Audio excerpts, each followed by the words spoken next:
बिहार में सियासी पारा एक बार फिर से हाई है। नीतीश कुमार को लेकर अटकलों का बाजार गर्म है। सवाल ये खड़ा हो रहा है, क्या नीतीश कुमार फिर से पाला बदलने वाले हैं? संकेत जिस तरीके के मिल रहे हैं, चर्चा नीतीश कुमार के पाला बदलने की है। और बड़ी खबर मैं आपको बता दूं, जो जानकारी हमें मिल रही है, कल इंडिया गठबंधन के नेताओं की वर्चुअल बैठक होगी। जी हां, वर्चुअल बैठक जिसमें नीतीश कुमार को गठबंधन का संयोजक बनाया जा सकता है। नीतीश कुमार की पार्टी के नेता लगातार इस तरीके की मांग करते रहे हैं। नीतीश का अगला कदम क्या होगा, इसे लेकर फिलहाल तस्वीर साफ नहीं है। 2013 में बीजेपी से गठबंधन तोड़ा, 2015 में लालू से हाथ मिलाया, 2017 में फिर बीजेपी से हाथ मिलाया, 2022 में फिर लालू से हाथ मिलाया, आरसीपी को अध्यक्ष पद से हटाया, ललन सिंह को हटाकर खुद अध्यक्ष बने। अतीत के ये वो किस्से हैं जहां नीतीश कुमार प्रदेश से लेकर देश तक सभी को चौंकाते रहे। अब चर्चा एक बार फिर से शुरू है, सस्पेंस गहराता जा रहा है और सवाल पूछे जा रहे हैं, क्या नीतीश फिर से राजनीति की नई स्क्रिप्ट लिखने वाले हैं?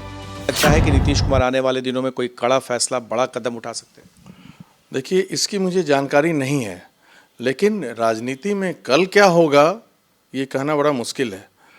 बिहार की जनता के लिए जो अच्छा होगा, आज तक माननीय मुख्यमंत्री नीतीश कुमार करते आए हैं, आगे भी करेंगे। बिहार की जनता के हित में जो डिसीजन अच्छा होगा वो लेंगे हमारे नेता, और हम लोग पार्टी के लोग सब उनके साथ हैं डिसीजन में। जेडीयू के विधायक संजीव कुमार का कल का ये बयान नीतीश के सस्पेंस को और ज्यादा गहरा कर रहा है। अब इसके बाद नीतीश की कोर टीम के सदस्य और मंत्री अशोक चौधरी ने आज एबीपी न्यूज के बिहार ब्यूरो चीफ प्रकाश कुमार से हुई बातचीत में जिन शब्दों का इस्तेमाल किया, वो इस सस्पेंस को और ज्यादा बढ़ा रहे हैं। जनता मानती है कि हम नीतीश के नेतृत्व में बिहार महफूज है, तो ये हमारा ना दावा है। हम काम करके ना लोगों को आकर्षित किए हैं, तो हमसे बड़ा जनाधार किसका है? हम जिधर नीतीश कुमार जीत की गारंटी हैं, नीतीश कुमार जिधर रहते हैं जिस गठबंधन में, वो गठबंधन सशक्त और मजबूत होता है, क्योंकि लोग नीतीश को नेता के रूप में स्थापित मानते हैं। अशोक चौधरी के शब्दों पर गौर कीजिए। जिस भी गठबंधन की बात कर रहे हैं अशोक चौधरी, और इस तरह के शब्द की टाइमिंग देखिए। कांग्रेस के साथ जेडीयू की तनातनी चल रही है। जेडीयू के नेता सीटों को लेकर कांग्रेस की नीति और नीयत पर सवाल खड़ा कर रहे हैं। तो 17 सीट लड़े थे और 16 सांसद हमारे हैं। 16 सीट मेरा सीटिंग है। जब गठबंधन कोई होता है तो सीटिंग सीट पर कोई समझौता नहीं। अनुपात के से अधिक सीटें मांगना कांग्रेस पार्टी का अव्यवहारिक है। कांग्रेस यहाँ निकाल नहीं पाएगा सीट। तो सवाल ये, क्या सीट बंटवारे का विवाद नीतीश कुमार के पाला बदलने की बुनियाद है? जेडीयू के नेता 40 में से 17 सीटों पर लड़ने की बात कह चुके हैं और आज फिर से इस बात को पार्टी ने दोहरा दिया। इस तरह से जो सीट शेयरिंग से पहले जो मामला चल रहा है, तो नीतीश कुमार अब क्या करेंगे और दावे का आधार क्या है कि आप 17 सीट मांग रहे हैं? दावे का आधार है हमारा, तो हम पिछली बार भी 17 सीटों पे लड़े थे और किशनगंज की सीट बहुत थोड़े मार्जिन से हम हार गए थे और हम 16 सीट जीते हैं। सीटों को लेकर बिहार में जो दावेदारी चल रही है, अब उसको जानिए। बिहार में लोकसभा की कुल 40 सीट है। जेडीयू 17 से कम पर तैयार नहीं है। कांग्रेस को 10 सीट चाहिए। माले ने 5 सीटों की मांग रखी है। सीपीआई ने तो 3 सीटों पर लड़ने का ऐलान कर दिया है। इस डिमांड के हिसाब से लालू की पार्टी के पास सिर्फ 5 सीटों पर लड़ने का स्कोप बचता है, जो कि हकीकत से काफी दूर की बात है। आरजेडी नेता और बिहार के डिप्टी सीएम तेजस्वी यादव के सामने जब सीट बंटवारे का सवाल आया, तो उन्होंने मीडिया के कंधे पर बंदूक रखकर नीतीश की पार्टी को मानो नसीहत दे दी। सीट शेयरिंग का मसला जो भी होता है, कोई भी दल पत्रकारों को तो नहीं बताती है ना, तो हम क्या बताएं? ये सब इंटरनल बात है और पार्टी महागठबंधन जो है, हम लोग सब लोग काम करेंगे नहीं करेंगे, सीट तो बंटवे ना करेगा। तेजस्वी यादव ने सीट बंटवारे पर वैसे तो कुछ नहीं कहा, लेकिन जितना भी कहा उसके मायने बड़े हैं, क्योंकि नीतीश कुमार की पार्टी मीडिया के सामने आकर सीटों के नंबर की बात कह रही है। पत्रकारों के माध्यम से ही चीजें जनता तक जाती हैं और जो चीजें इंटरनली होती हैं उसको एक्सटर्नली बताते आप ही लोग हैं। और मसला ये है कि अब समय नहीं बच गया है।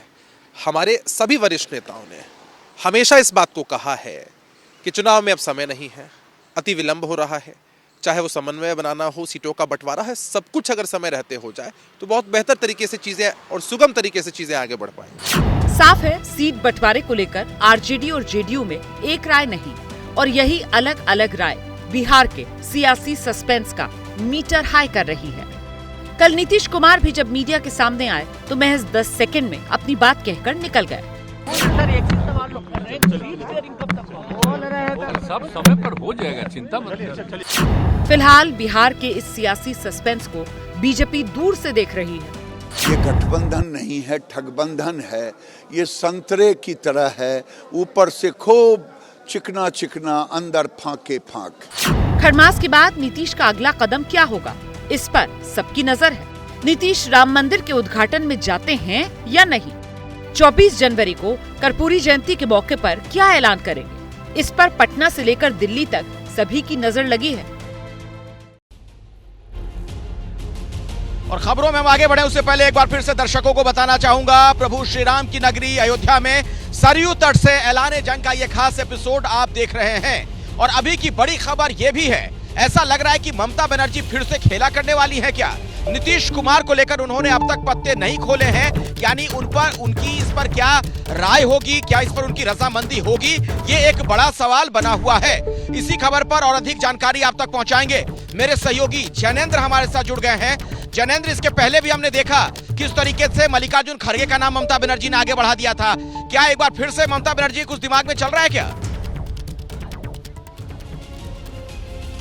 बिल्कुल, देखिए कल की बैठक में ही साफ होगा कि ममता बनर्जी का क्या रुख रहता है नीतीश कुमार को संयोजक बनाने के प्रस्ताव पर। इंडिया गठबंधन की जो कल वर्चुअल बैठक हो रही है उसका हालांकि उसका कोई आधिकारिक एजेंडा नहीं साझा किया गया है, लेकिन सूत्रों का कहना है कि बैठक बुलाई ही इसीलिए जा रही है ताकि इंडिया गठबंधन का एक संयोजक तय हो, और उस रेस में सबसे आगे नाम नीतीश कुमार का है। और ममता बनर्जी इससे पहले अनौपचारिक तौर पर नीतीश के नाम पर असहमति जता चुकी है, और अब तक सूत्रों का यही कहना है कि ममता बनर्जी सहमत नहीं है। कल की बैठक में उनका क्या रुख रहेगा ये देखने वाली बात होगी। पिछली बैठक में जैसा आपने बताया, उन्होंने खड़गे को पीएम उम्मीदवार बनाने का प्रस्ताव दे दिया था, हालांकि इस पर कोई चर्चा नहीं हुई थी। क्या कल एक बार फिर वो नीतीश कुमार को अगर संयोजक बनाया जाएगा तो वो ये प्रस्ताव देंगी कि खड़गे को अध्यक्ष बनाया जाए इंडिया गठबंधन का? तो ममता बनर्जी के रुख पर कल की बैठक में क्या रहेगा इस पर नजरें हैं। लेकिन मैं ये जरूर बता दूं आपको कि जब पटना में इंडिया गठबंधन की बैठक हुई थी तब इन्हीं ममता बनर्जी ने बैठक के अंदर नीतीश कुमार की तुलना जेपी से की थी, और ये कहा था कि जेपी ने जिस तरीके से इमरजेंसी के बाद सभी दलों को इकट्ठा किया था, उसी भूमिका में नीतीश कुमार ने भी बीते दिनों में बीजेपी के खिलाफ तमाम नेताओं से मिलकर इस गठबंधन की नींव रखी है। तो ममता बनर्जी सामने तो नीतीश कुमार की तारीफ करती है, लेकिन जैनेंद्र ये भी सच्चाई है किस तरीके से नीतीश कुमार के साथ उनकी पहले भी अदावत रही है। आप इस खबर पर नजर बनाकर रखिएगा, मैं दोबारा भी आपके पास लौटूंगा। जैसे ही घड़ी का काटा दोपहर 2:30 पे आए, बबीता जी का दिल सास बहू साजिश के लिए मचल जाए। और ये है इनकी बहू, पूरे दिन ऑफिस की टेंशन हो जाए गॉन जब ये करें अपना फेवरेट शो फ्री टाइम पे ऑन। इनकी तरह आप भी देखिए अपना फेवरेट शो अपने टाइम पर, और डाउनलोड कीजिए एबीपी लाइव ऐप अपने स्मार्ट टीवी पर।